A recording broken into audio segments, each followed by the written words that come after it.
Good afternoon, everyone. This is Queenie Clem with Queenie's Book Talk and Reviews, and I am your literary ambassador. And today I have Londyn Skye on my channel today. Welcome, welcome, welcome. Thank you for having me. Okay, tell us a little about yourself. Well, I I am actually just a basic bitch truck driver. There is really nothing super special about me at all. I have been driving a truck for probably 20 something years almost now. I have two kids. I honestly cannot remember a time when I did not have two jobs while trying to raise them. Mm-hmm. And actually, it's funny because the other day, my daughter's almost 18, and she took her senior photos, and I'm sitting here looking at these things, and I'm sobbing my eyes out. I'm like, where has this time gone? Mm-hmm. But in this time, I've been working pretty much two jobs, raising them, and in the midst of all that madness, I have somehow been able to chip away at writing a series that ended up being 1,700 pages long, which I'm proud to have accomplished. Mm-hmm. Now tell us about your books. Okay, so it's a trilogy. It's called The Prodigy Slave. So the first book is called Journey to Winter Garden. Second one is The Old World, and the third one is, and they just keep getting fatter and fatter. This Yeah. is the ultimate grand finale, which is almost 800 pages long. This is a series that is about a young girl who is unfortunately a slave, but she's also a prodigal pianist. So at the age of 9, she's actually sold by her father. But the odd thing is that when she was sold this particular day, she had no idea up until this point that that this was her father.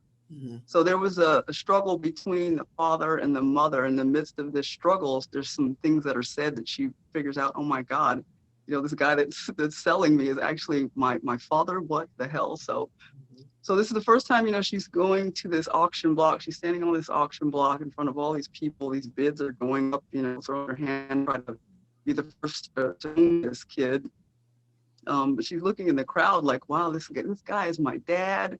I've been sold away from my mother. So, I mean, obviously, this is a very traumatizing day for this little girl. And she's sold to a farm where there's two things that really end up sort of changing this young girl's life. There is what they call the female master is called a mistress. Okay, so the mistress at this farm, she's a piano instructor.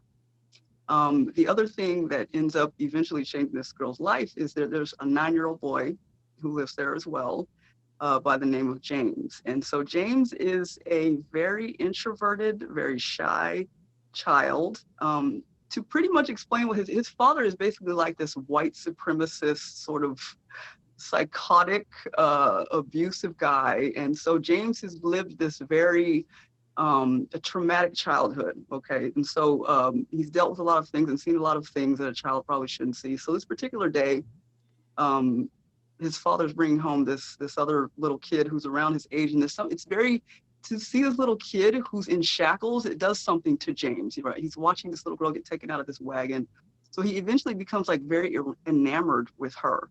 It just kind of hits him. He has this sort of sympathy for her, and so Lily is sold to the farm to be this. She's the replacement house slave. They have an elderly house slave they think that she's about to pass away because she's sick. So she's kind of the house slave in training. So Lily's talking to this slave all the time and saying, crying and saying that she misses her mother. And James is overhearing this because he's kind of sneaking around girl. And there's something about that. He kind of wants to comfort her and befriend her. And so that's eventually what happens. They end up forming this friendship. And they're both smart enough to know that, okay, well, I need to keep this a secret from the family, right? So at the beginning of every chapter, what I basically do is there's what's called a slave code. And these are very real slave codes, okay? I've actually took this from a real slave code manual. And there's a slave code that says that on Sundays, slaves are actually not allowed to work unless they're paid. And so Jesse, who is James's father, the psychopathic nut job, he's like, I'm not paying these people to do any of this work. Mm-hmm. So this is the day off that Lily gets. So from 9 years old, what would happen was every day after church, after James goes and praises Jesus, he lies to his family and says, I'm going to go play with the neighbors or whatever. But what he ends up doing is sneaking away to play with Lily every Sunday. And this becomes their little tradition where they basically have a childhood, they're able to kind of lean on each other and have fun and just basically be kids. And it's just their little way to escape. And so they got away with doing this for, I think in the book, I made it until they were like 16. Okay. And so, James's psychopathic, crazy father ends up finding out about this relationship. And obviously being the judge he is, he's not very excited about this. And he severs this friendship between these two. And Lily is devastated. But what James's father is basically like, I kind of get away with too much. He has some older brothers that the father was very strict on, but he realized that he hadn't kept a tight leash on James like he did with the older two. And at this point, he's like, I'm going to indoctrinate this kid, that this is the way a master-slave relationship is supposed to be. You're not friends with these people, they're property, teaching him what the master-slave relationship is supposed to be like. And so at this point, Lily loses his friend. James has to, being under the watchful eyes of his father, he has to abide by this. And so for 2 years before James goes off to school, this relationship is just, it's just completely severed. So this story basically picks up with James after he has come back. And this, on all of this, by the way, is on the first like 2 chapters of this story. You can actually get all this stuff for free on Amazon. So it picks up with James coming back from school after 6 years, right? And he walks into this house after being away for so long, and he finds Lily sitting at the piano playing this beautiful ballad.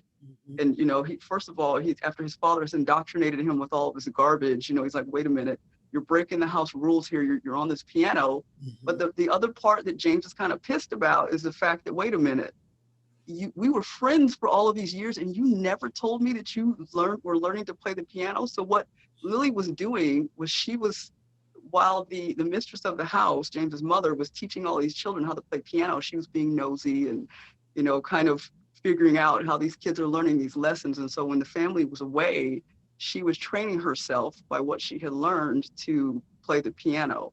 And so over the years, she had become this really brilliant pianist, but never mentioned any of that to James. And so the story is really about, first of all, James being sort of mad about this issue.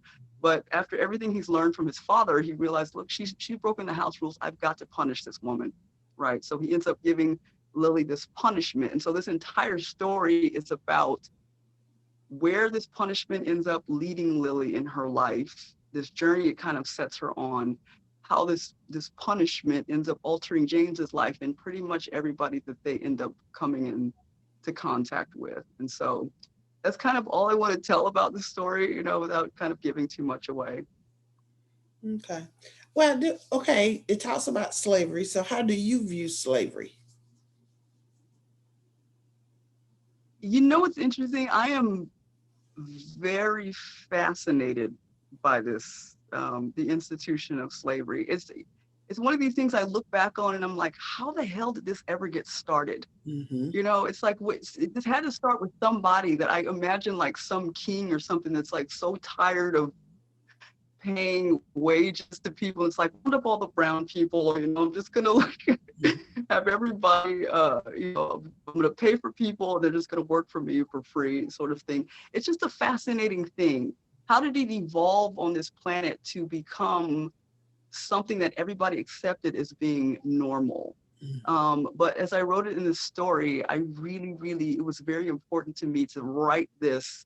I didn't want to romanticize it. I wanted to be sure that I wrote this for what it was. And as I was doing my research, I went through what's called slave codes. I actually found this manual. It was the manual of Washington, D.C.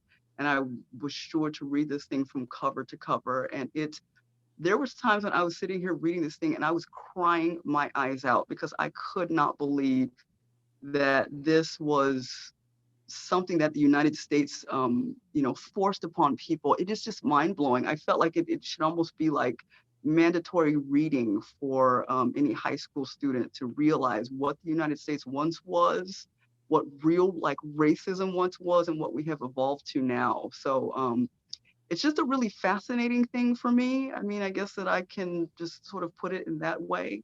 And to research about it would really, I mean, it would really change your perspective about where we are in life now. I think we, as Americans, we need to be a little bit proud of how far we have come because our ancestors went through some pretty horrific things. Yes, yes, yes. Is Lily a real person, or that's from your imagination? I'm glad you asked me that. This is really interesting because I am fascinated by people who are called what's called a savant.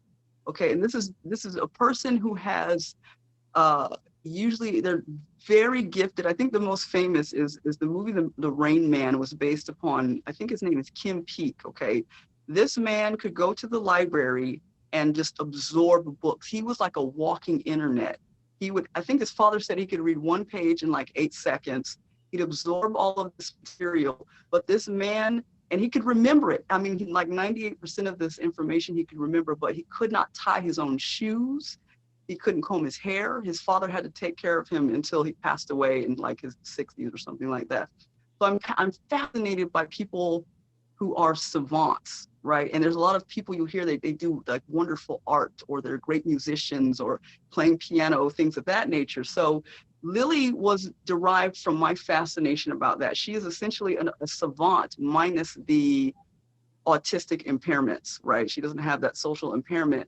But the interesting thing, this is what really blew me away, and I almost started crying when I found this out. After I finished the second book, I was researching the title, The Prodigy Slave. I just wanted to be sure there wasn't another book that had this particular title, and I got a hit on a guy that I had never heard about. I believe his name is they called him Blind Tom back in the day, and this was he was, I believe he was born around the time that Lily was, and he is actually a prodigal pianist. I had never heard of this guy, but it blew me away to find out about who he was. And the scary thing to me was his life in a lot of ways mimicked Lily's, but I had never heard about this guy.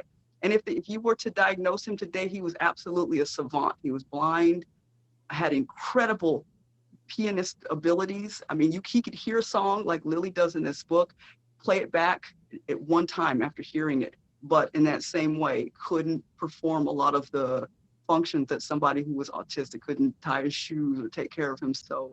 The story, though, is based upon something that I made up in my mind, but it was really shocking to me to find out that there was a real person who actually sort of did some of the things that Lily did in her life. He was actually pretty famous back in the day. He was making his master upwards of what today would be considered about $1 million a year. So she's somebody that I made up on my mind, but I'm shocked that I found out there was actually a person like this who existed back in the 1800s. Mm-hmm. What is your genre, and what attracted you to this genre? I well, it's historical romance. And the odd thing is I actually really hated reading when I was a kid, which is a really strange thing. So when I first started driving a truck, I was so broke. I couldn't afford a TV. All the fancy truckers had these like satellites on their TV, and they, get to their stop, and they'd have to like adjust the satellite to the, right longitude, latitude, get their TV. I had nothing. And so I resorted, I was like, I guess I'll just read, it's sort of my entertainment. I started out reading suspense. And then I was one of these people, honestly, that was like,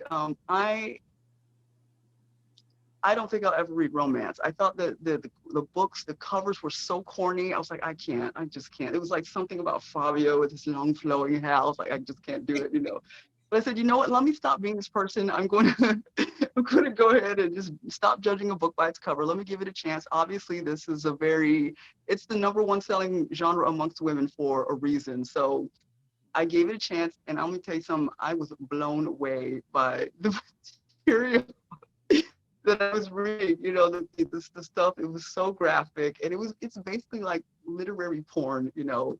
And so I was really drawn to that. And but the thing was that, okay, so I started reading like a lot of it. And what I was noticing was that the storylines to me weren't very deep. The characters were really well developed. I mean, I liked that there was a lot of erotic material, but I was like, I find myself really wanting more in this. And so I think that was the moment when I was like, I really love the genre of romance. Um, I do love history. You know, I'm fascinated by the slavery era and all of this. And so I said, you know what? I think I'm just going to try to write my own story. I just want to write something that I can kind of like live vicariously through the characters. I'm going to challenge myself and see if I can come up with a story. I don't know anything about writing. I'm just, like I said, a basic bitch truck driver, but let me see if I can kind of, you know, come up with something where I am writing something that I would like to see in stories. I want a very deep plot. I want characters that are very well developed. I mean, I can't count how many times I would be reading like the secondary characters, right?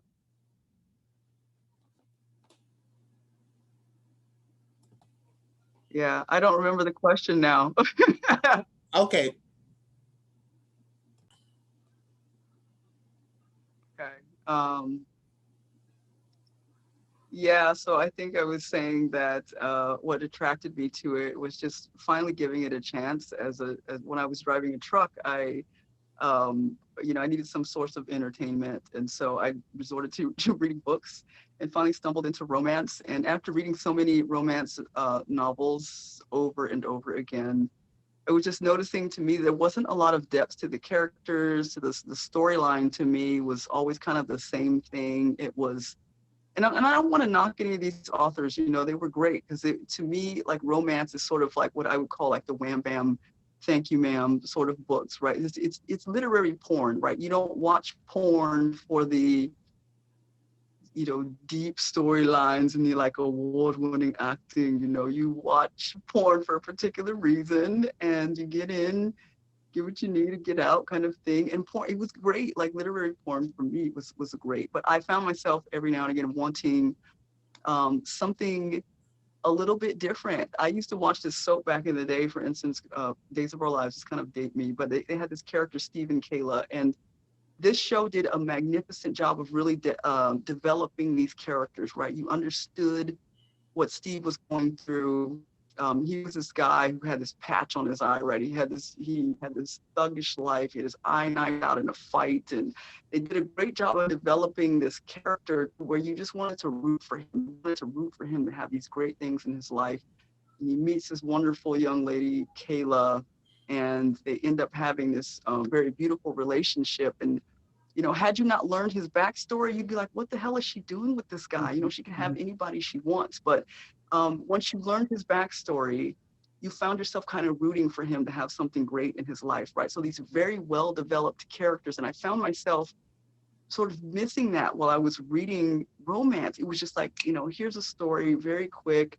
The plots were kind of the same. And you had some characters that were, I'm having, you know, I had some problems with somebody in the past. Now I'm having trouble giving this new guy a chance. And it almost had a lot to do with their insecurities, and it was the same thing kind of over and over and over again. The side characters to me were a little bit forgettable. I would a lot of times find myself saying, oh my, you know, who's John again? Like go back and like, oh, he's the brother or the cousin or whatever, you know, because there was nothing to kind of attach me to them. And the one thing that I loved about Steve and Kayla too was that they would have always this sort of separate goal. It wasn't always just about developing their relationship, but they were chasing something together, right? And so whatever they were chasing sort of ended up pushing them together as a couple. And I felt like Days of Our Lives did an incredible job of that. And so even though I love the wham bam, thank you ma'am style of books, I felt like I was missing something a little bit deeper.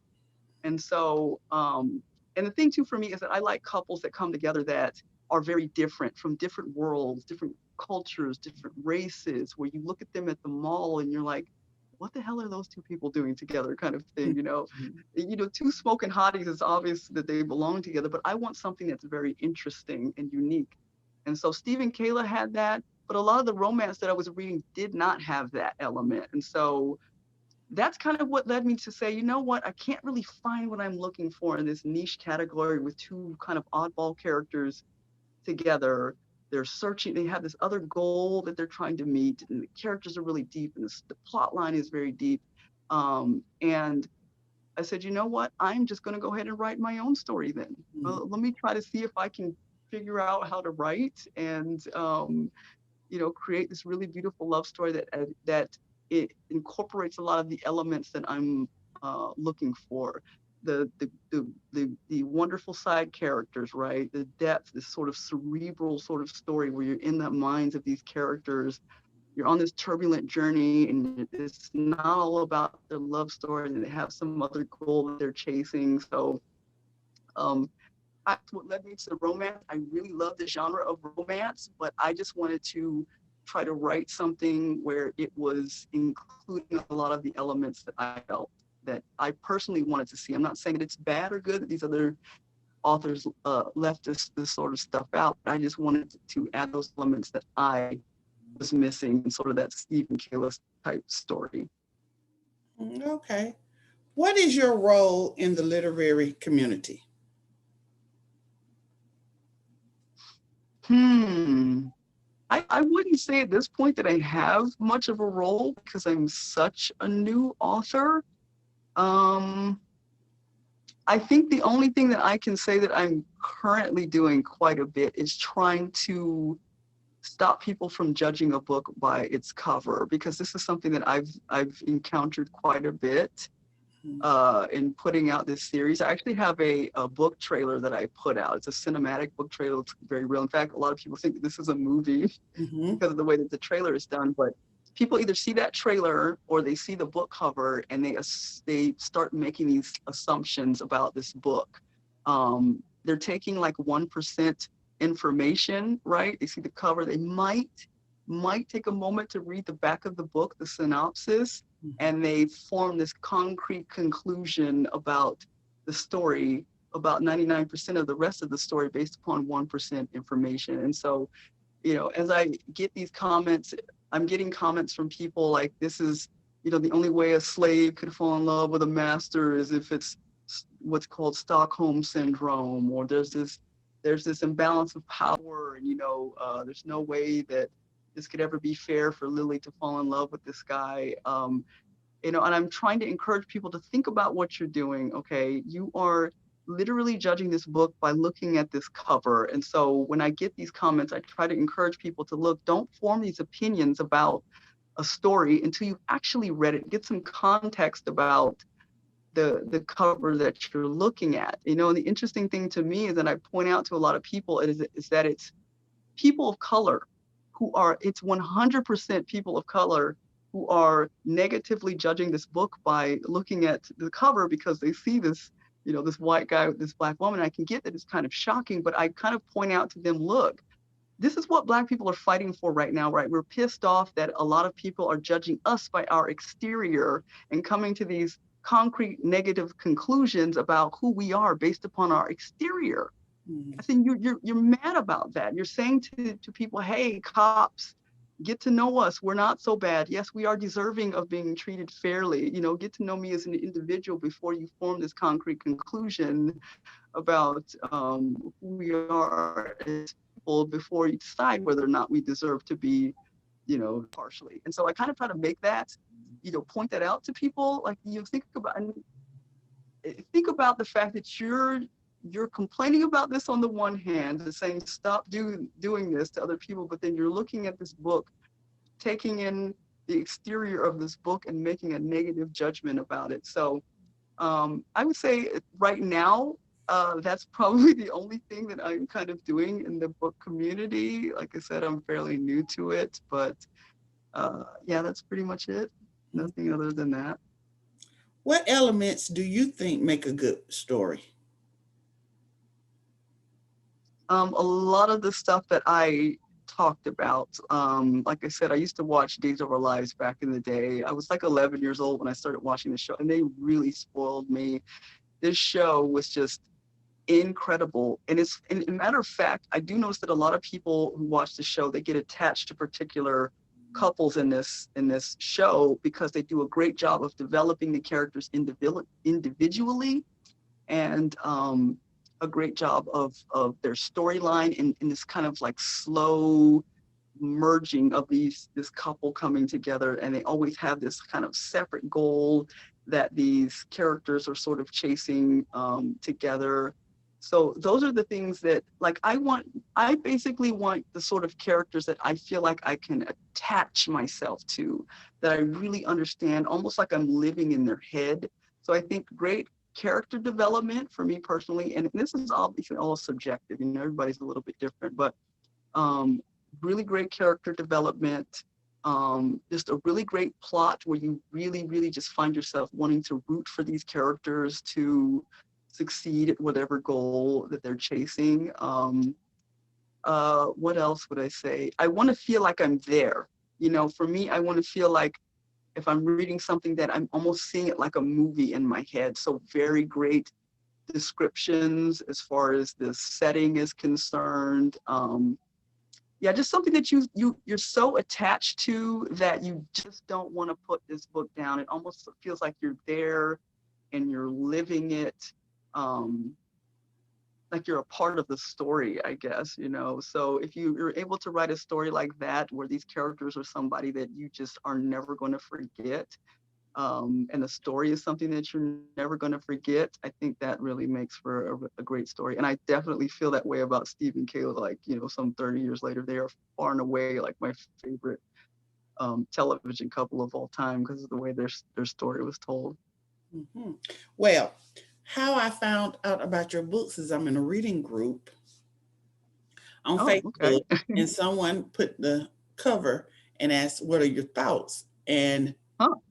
it was over 350 comments Are you serious? by the time What? I got to it. So I was like, wait a minute, I'm going to find this book and I'm going to try to interview the author. Well, Wow. I read the first 4 chapters and I Okay. was literally holding my breath. What? I did not know this. Wow. Now And I want to know what these 350 comments. Very I, interesting. I held my breath and I was like, I can't do this. I have to put this book down if I have a heart attack Are or you can't serious? breathe. I had to literally put it down. I was like, I just got to step back for a minute because I had anxiety of like what's going to happen next. Like Wow. I was literally in the story with Lily, with James, and it was like, okay, I got to step back, and I got to stop and interview her to see what was going on. How did she come to get this Yeah. book off the ground to fruition? Everything. So, what was your inspiration behind this series? Oh my gosh. Well, I'm floored by that. You know, it's just for me, like I said, it was the inspiration in starting it. And the crazy thing is, it seems to be so deep for a lot of people. Mm-hmm. And I think that they want to hear that it was something that was so deep that got me started writing. But I'm telling you, it was the most superficial thing. It was just sort of this frustration with not being able to find what I liked in reading. I felt like some of it was so just on the surface, you know, and people were very safe with their storylines and with their characters, and you got the kind of the wham bam thank you ma'am sort of books. And I said, I just want a journey, and I want something so deep and so raw and so real that people attach themselves to this character. Okay, so for instance, I just, this was last night in the middle of the night, this young lady texted me on Messenger. She hit me on Facebook and she was like, I just don't know what to do with my life after this. I cannot believe this. I am, you know, I'm so attached. Like, I feel like I need to go drink after, you know, reading about this Mm-hmm. couple. She's like, I just don't know where to go from here. I feel like I've kind of like lost friends, you know. And so that was the motivation for me, was to write sort of that like Stephen Kayla-esque type story. So for me, like Stephen Kayla, this is 30 something years ago, and I have not forgotten this couple because of the way the story was told. And so for me, it was like, I want to write that same sort of story that had that sort of effect on my readers, where they feel like they know this couple, they want to root for this couple, or they feel like they're back there experiencing these things in the slavery era.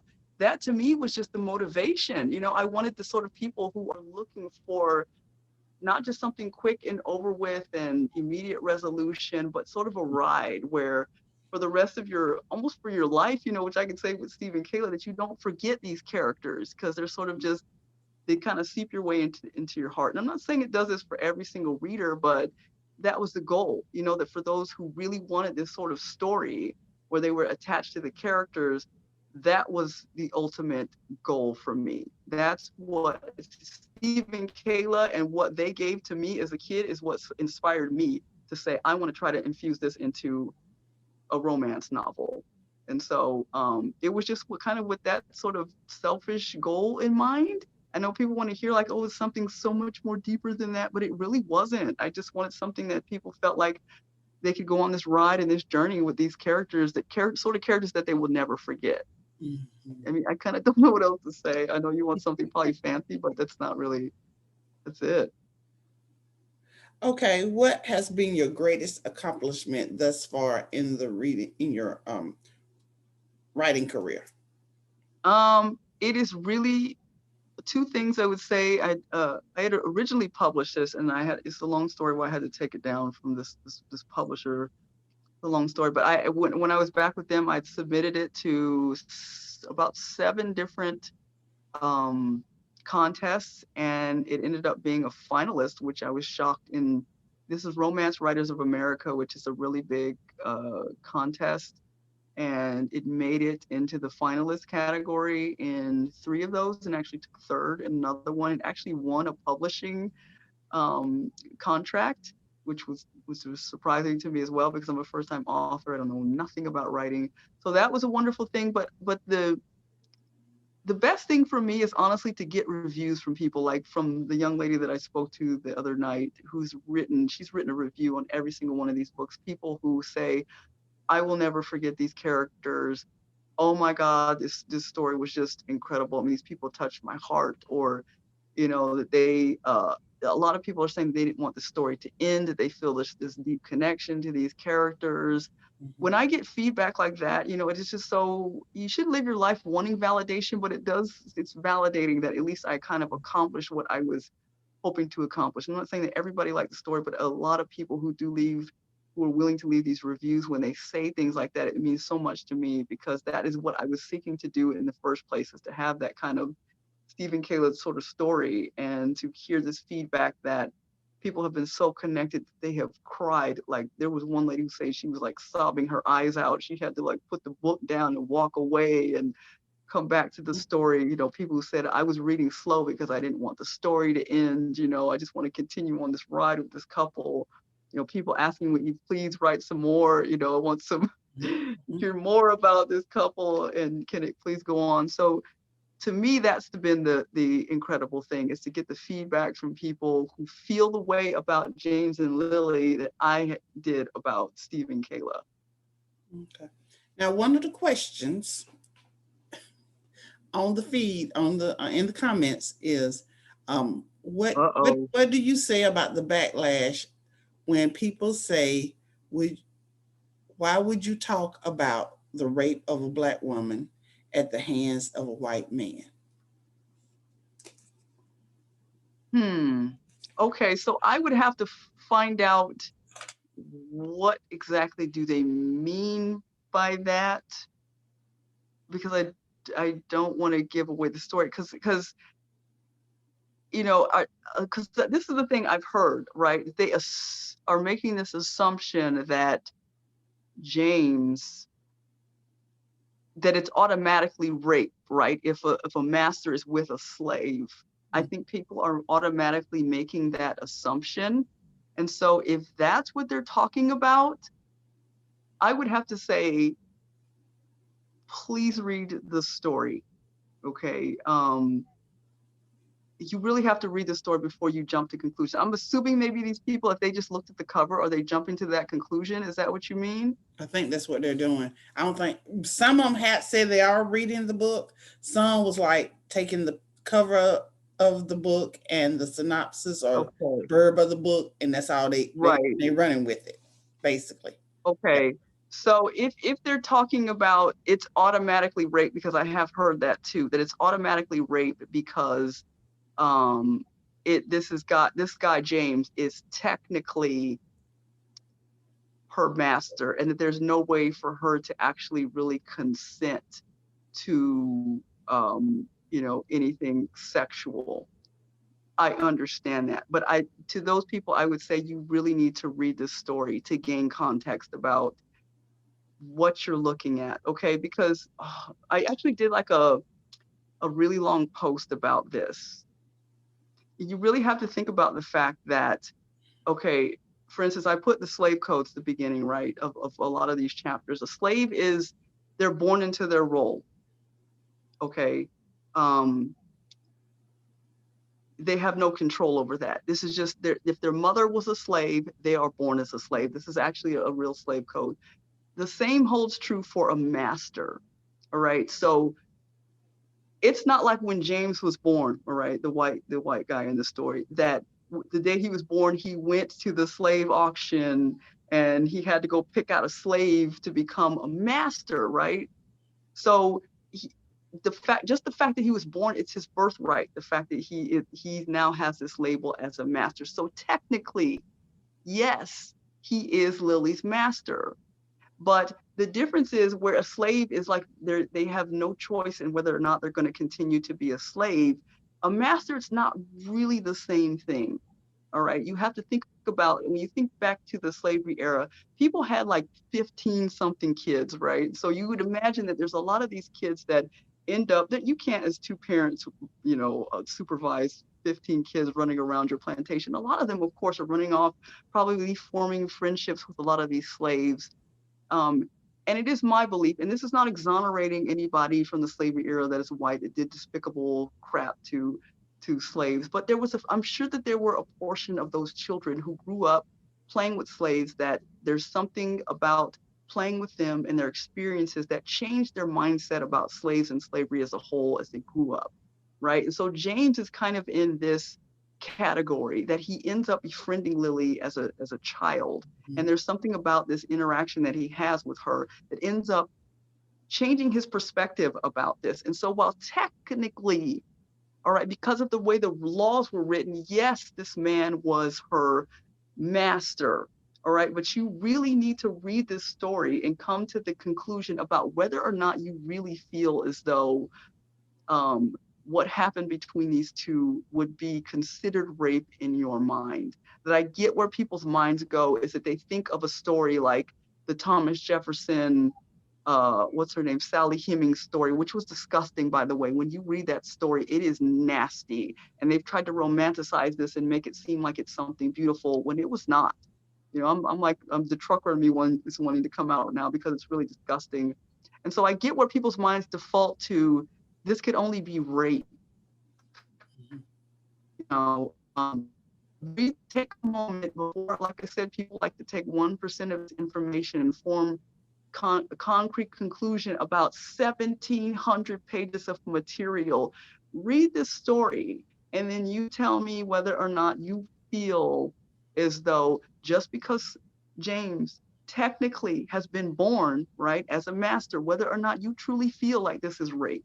So I would say educate yourself on the material first. That's really the only thing that I could say about that. But I can also understand why people's minds sort of default to the only way that this could happen is rape. But for me, there's always gray area. Mhm. Okay. Don't always look at things, pardon the pun, but don't always look at things as so black and white. While technically, this man, because of his birthright, is a master. All right. Does that mean that he is shackled to those behaviors, being nasty, being this despicable raping demonic monster, immoral raping monster? Is he shackled to that? Not necessarily. So yeah, to those who are saying that, I would say please just kind of educate yourself about the material first before you jump to that conclusion. Okay. Well, can you tell us this? Is Lily on the cover, and who is the guy?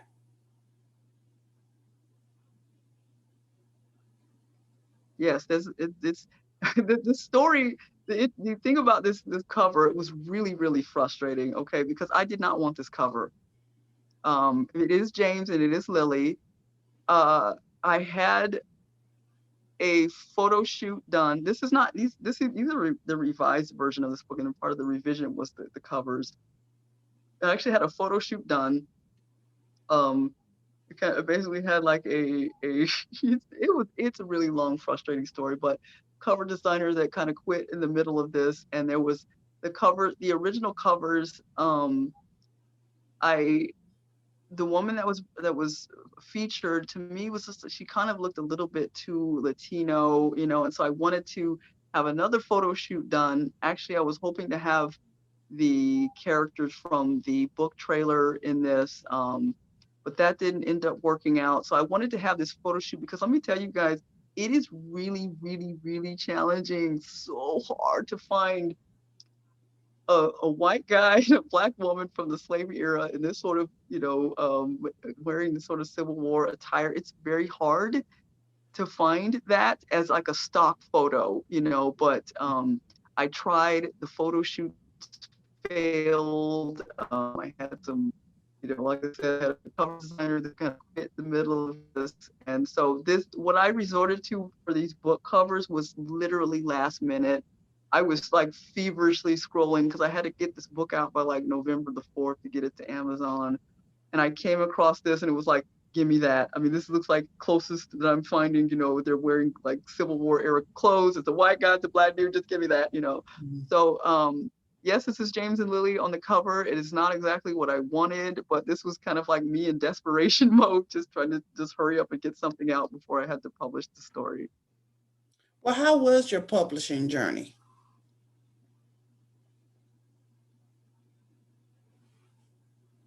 Ugh. It was not good. I don't want to harp on the publishing company that I was originally with because it was with I did the like traditional route before, and I don't want to harp on them, because they went through some troubles and they're doing what they can to make up for that. So I won't even mention their name, but it ended up not working out for me. This was originally published in 2016 or 2017, one of the two. But so it was originally put out, which is why this is called the revised version. Mhm. But I had to cancel my contracts with this company and start from scratch. And I realized that for me, I am kind of a little bit of a control freak. And one of the things I didn't like about traditional publishing is that you kind of give all of the power to them to do what they want with your story. And it's like, I just have to have the control over what I do with this, how I, market it and what I, where I post it and all of this. I hated having to go through this kind of third party to, can you fix this? Can you do that? Can you do that? And it just ends up being this headache where you have this middleman. So for me personally, and I'm not discouraging people from maybe trying the traditional publishing route, but for me, it wasn't the greatest experience. So I basically, after canceling those contracts, I just took all my books down and I said, I'm going to revise all of this stuff. I'm going to take a little bit of the feedback that I've heard, do a little bit of editing, redo the covers. I had some ideas for the cover that unfortunately didn't really work out, but and then just self-publish. And I want nothing but 100% control over this, over marketing, over the covers, over everything. And so it's been a tough journey. I can't even lie because I don't think people understand like how it's not just about writing, trying to get somebody to format the material, and then you got to try to, post it to the website. They've got to approve it. And then all the marketing that goes behind it. It is a lot of freaking work. My boyfriend was just like, I can't wait to get this stuff done because you poor thing, you're so stressed out over here. It's very difficult trying to take what you've written and package it all together and present it to somebody. It's incredibly hard and kind of discouraged me from ever wanting to write again. I was like, I don't know if I can do Wow. this again. It's really hard. It's a lot of work. So, what are you working on right now? Um, I don't think I'll ever do fiction again. I'm gonna be honest with you. Oh my God, I'm so over. I can't. I would say I'm 98% sure that I'll never do fiction again, but I am working on a nonfiction book. I don't want to say the title of it yet. I'm working on that. Hope to have that out maybe 2022. I'm a bit of a slow writer. Other than that, I am actually working on, and I think I might have mentioned this to you, a YouTube series. Mhm. It's about, I would like to really discuss popularly held beliefs in religion, politics, and in culture. I am really fascinated by human minds, the way that human minds work and how do we come to believe what we believe, right? Mhm. So I would really love to have those discussions with people, um, and break that down and get kind of feedback, bounce things off of people. So I'm working on a YouTube series. So between those two books, I'm sorry, between that book and between the YouTube series is kind of creatively what I'm working on. Other than that, it's driving a truck and trying to get my kids through high school. It's got another 2 years of that or so. Wow. Well, is there anything else you would like to add before we close? I would. I'm glad you're asking me this because a matter of fact, this is on my to-do list for today. I will probably be the first person in history to ever discourage certain people from from reading my book, which is kind of weird. Okay, so I hope people will give me a little bit of grace because this is the first and probably the last time I will ever publish fiction, fiction material. So I'm having to learn, as far as what I'm supposed to write in synopsis and who I'm supposed to attract and not attract. And so I've read through some of the reviews, and a lot of the reviews have been great. And thank you so much to people who have left reviews, who have commented on my Facebook feed. I'm like so grateful for you guys to leave the positive material. But I have gotten some feedback that's made me realize that I need to make this statement and I need to go back and make this adjustment in my synopsis. And so today, what I'm actually planning to put is a warning for readers, okay? Because I'm being a trucker, right? I work with dudes. I am not offended by a lot, but I realize now that there are some people who are very hypersensitive to certain things, and so I had to go back and put this warning in there. This has come from about maybe 2 or 3 different reviews that I've gotten. This book, this entire series, okay, it contains very graphic violence, explicit sexual content, um, and racial slurs and the use of extreme profanity. So there have been people who have been just shocked, like, what in the hell am I reading? Like they're floored by what they're reading in this. And the thing for me was I wanted to create this story that was very raw and very real. And I was not willing to romanticize slavery and make it all like roses and rainbows and, puppies and everything is just Mhm. great. Mhm. I wanted something that was very real. And let's be honest with each other. People were not nice to slaves. Shocker. People did not say kind things to slaves. Shocker. It was a disgusting, awful institution. And I wanted to paint that in very vivid colors in this story. And so some people are reading through this and they're like, oh my God, what have I signed up for?